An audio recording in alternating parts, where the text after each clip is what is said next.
Deathbrand, A Pirate's Tale. For Garrick Windrime, ship's quartermaster, it was unthinkable. His grandfather had served under Haknir, nigh on 60 years before, and even then he was a legend among the pirates of the north. The King of Ghosts, they called him, as eternal and pitiless as the sea he sailed. To Garrick, who had seen him charge into battle, clad in armor of gleaming stalrim, like the kings of old, his twin swords scything men like grass, Haknir was practically a god. But none feared Haknir more than his own crew. They knew his rages, his fits of madness, how he delighted in torture and murder for its own sake. And there were even darker rumors. Some said he fed upon the blood and souls of those he killed to extend his unnatural life. Some thought him a Daedra loosed upon the mortal world. And others said he owed his life and power, his armor and swords, to a pact with Dagon, Prince of Destruction. And the seal of that pact was the terrible wound that scarred his face, never to heal, the Deathbrand, which no man could look upon without flinching. All these things ran from Garrick's mind as he took his place on the deck at the head of the crew, exchanging a curt nod with Thalin, the ship's helmsman and his chief rival. By sundown, he thought, one of them would be captain, the other would be dead. When Haknir finally emerged from his cabin, the crew fell silent. He looked frail, his voice raspy. But even so, he had a presence about him.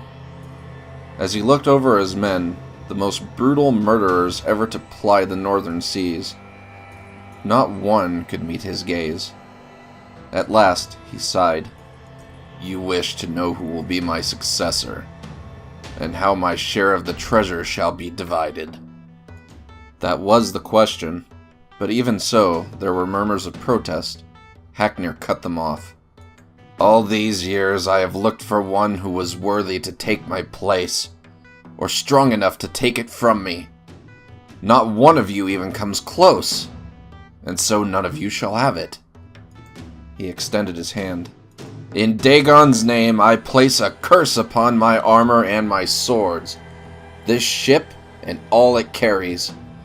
Until the day when one of you can best me in combat, you shall not have a single coin." He looked upon them. "Be grateful I have left you with your lives."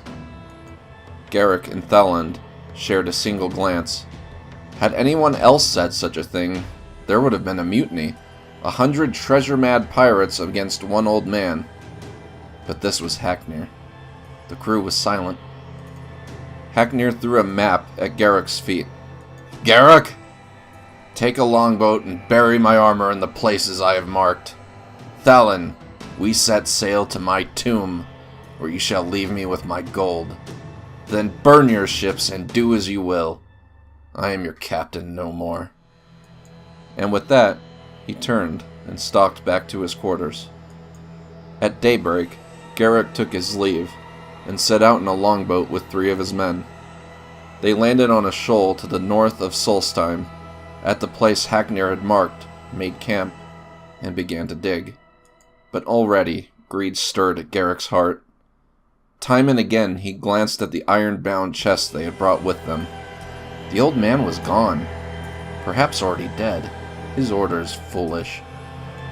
That night, Garrick pried open the chest and drew out the helm within. The stahlrim shimmered in the moonlight. It was time. Time for a new King of the Ghosts to rise.